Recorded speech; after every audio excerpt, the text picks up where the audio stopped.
안녕하세요, 아재현입니다. 여러분들은 그 특정 운동을 하면서 원RM을 갱신하거나 목표하던 개수를 성공했을 때 가장 쾌감이 큰 운동은 어떤 운동인가요? 연애 심리학에서 사람은 가질 수 없는 것에 열망한다고 합니다. 저도 어느 정도는 동의하는 말인데요. 저 역시 수없이 데드리프트를 수행하면서 허리를 다치고 매번 실패하면서 부단히도 노력을 했습니다. 그만큼 전 운동을 하면서 목표한 개수나 중량에 성공했을 때 가장 쾌감이 큰 운동은 바로 데드리프트였습니다. 하루 종일 업무에 시달려 스트레스를 받다가도 데드리프트를 락아웃하며 똥꼬를 닫을 때의 그 쾌감, 하루 종일 무시당하며 온갖 욕이란 욕은 다 먹어도 바벨을 바닥에 내다 꽂을 때의 그 쾌감은 이루 말로 할 수 없습니다.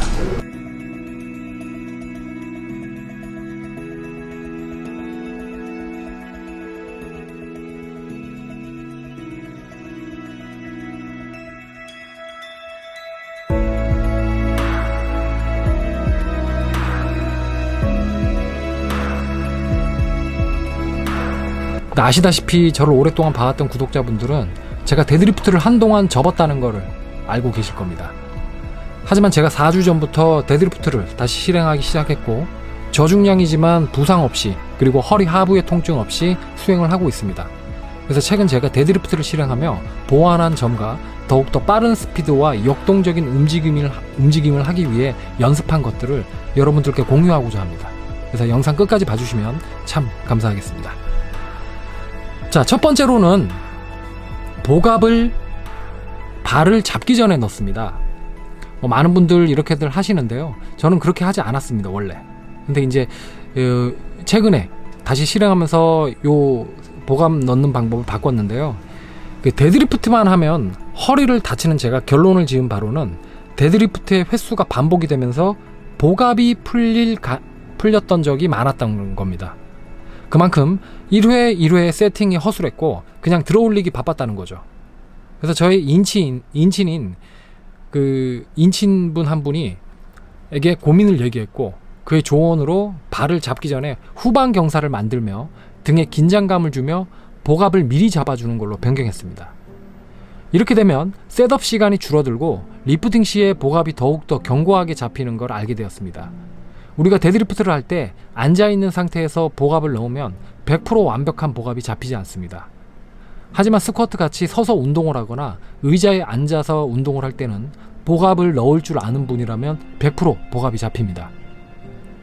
하지만 데드리프트 같은 거의 앉아있다시피 한 자세가 준비 자세라면 앉아있는 상태의 복압은 사실상 완벽한 복압이 들어가지 않을 수도 있다는 거죠.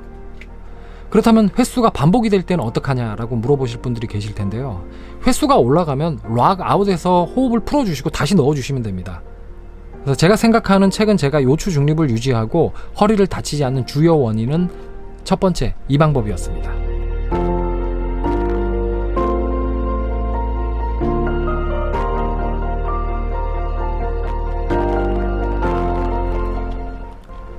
그리고 두 번째는 무릎을 조금 더 벌립니다. 무릎을 벌리지 않고 11자로 두면 무릎이 앞으로 나가며 몸의 중심이 앞으로 약간은 쏠리게 됩니다. 하지만 무릎을 11자로 두지 않고 양 옆으로 벌리게 되면 몸의 중심은 무게의 중심에 위치한 채 균형 잡힌 셋업 자세를 유지할 수 있게 됩니다. 그리고 부가적으로 효과적인 요추 중립의 자세를 더욱더 쉽게 만들어줄 수 있는데요. 무릎을 벌리는 것만으로도 허리 부상의 위험을 줄일 수 있으며 더 나은 퍼포먼스를 이뤄낼 수 있습니다. 이때 유의할 점은 무릎을 벌리면서 팔의 텐션이 함께 풀리고 발목을 고의적으로 구부리는 일이 발생이 되는데 절대 금물입니다. 무릎을 벌리면서 팔 역시 조금 더 벌려 팔의 긴장감을 줘야 하며 발목은 항상 묵직하게 유지해 주셔야 됩니다. 자, 마지막으로 역도성 데드리프트와 퍼즈 데드리프트를 루틴에 포함시켰다. 자, 역도성 데드리프트는 고중량을 들기에는 용이하지 않고 역도를 하기 위한 운동이라고 많이들 알고 있습니다. 하지만 이 자세는 일반적인 데드리프트 자세보다 둥근을 낮게 위치시켜 자연스럽게 요추 중립을 만들어 주어 무거운 무게를 페이스풀 자세로 연결시키기에 아주 효과적입니다. 그래서 이 자세를 응용해 스네치 그립과 퍼즈 데드리프트를 병행하여 루틴에 포함시켰고요.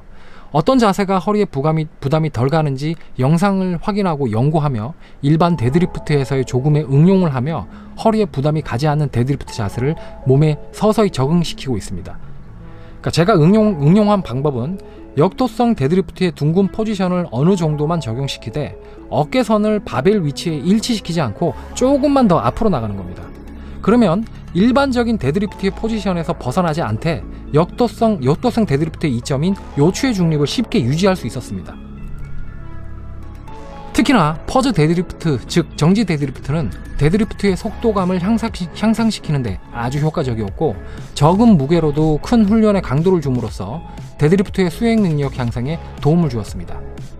그리고 정지 데드리프트의 다른 장점은 팔을 구부려서 급하게 들어올리려 하거나 체스트업에 익숙하지 않은 저 같은 셋업을 대충 하는 사람에게도 효과적으로 자세를 수정할 수 있는 습관을 만들어주기도 했습니다.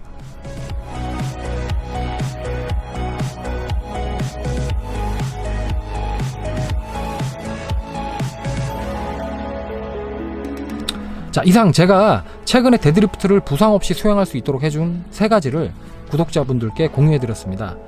많은 분들이 볼 수 있게 좋아요 눌러주시면 너무 고맙고요. 행복한 주말 보내십시오. 아재헬린이었습니다.